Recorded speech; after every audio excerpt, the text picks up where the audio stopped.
Alain Bachung nous a quittés un 14 mars, l'année 2009 plus exactement, à l'âge de 61 ans.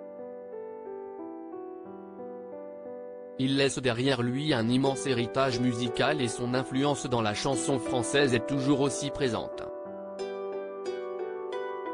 Dans sa vie privée, l'artiste fascinant était père de 2 enfants, mais les relations avec son aîné Arthur, né de son mariage avec Chantal Monterastelli de 1991 à 1999, sont restées complexes.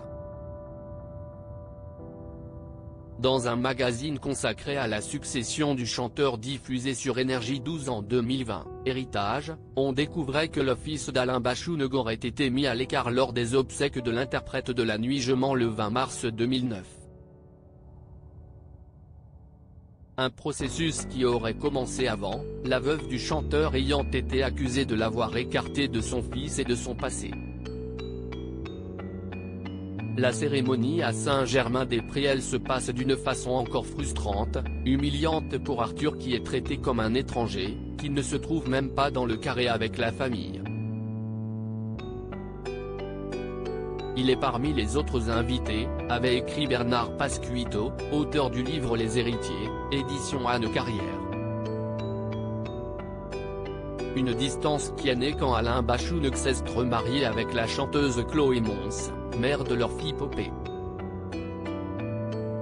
Le lendemain de l'enterrement de son père, Arthur a eu le choc de recevoir le testament. Alain avait laissé à sa veuve tous ses droits d'auteur, bénéfices artistiques, biens, meubles et effets personnels. Concrètement, jusqu'à la mort de sa belle-mère, qui n'est pas beaucoup plus âgée que lui, Arthur ne pourra rien percevoir, dénonçait Chantal Monterastelli dans les colonnes du journal du dimanche.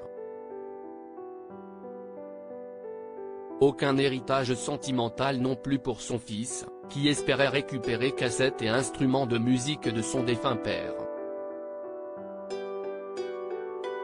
La réponse de sa veuve, Chloé Mons, un état des lieux contesté par Chloé Mons elle-même. Alain n'a déshérité personne. Cette affirmation était fausse et m'a blessé ainsi que Popé. Que dire de ces gens? Si est-il leur problème, leur fantasme?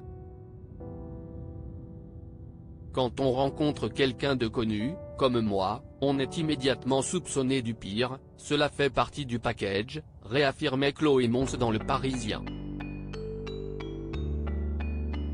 À propos de la relation père-fils, elle avait également apporté son éclairage. Quand j'ai rencontré Alain, il était seul comme un chien.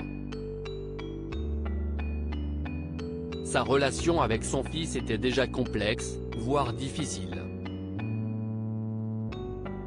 Mais c'était leur histoire, je ne peux pas m'exprimer dessus.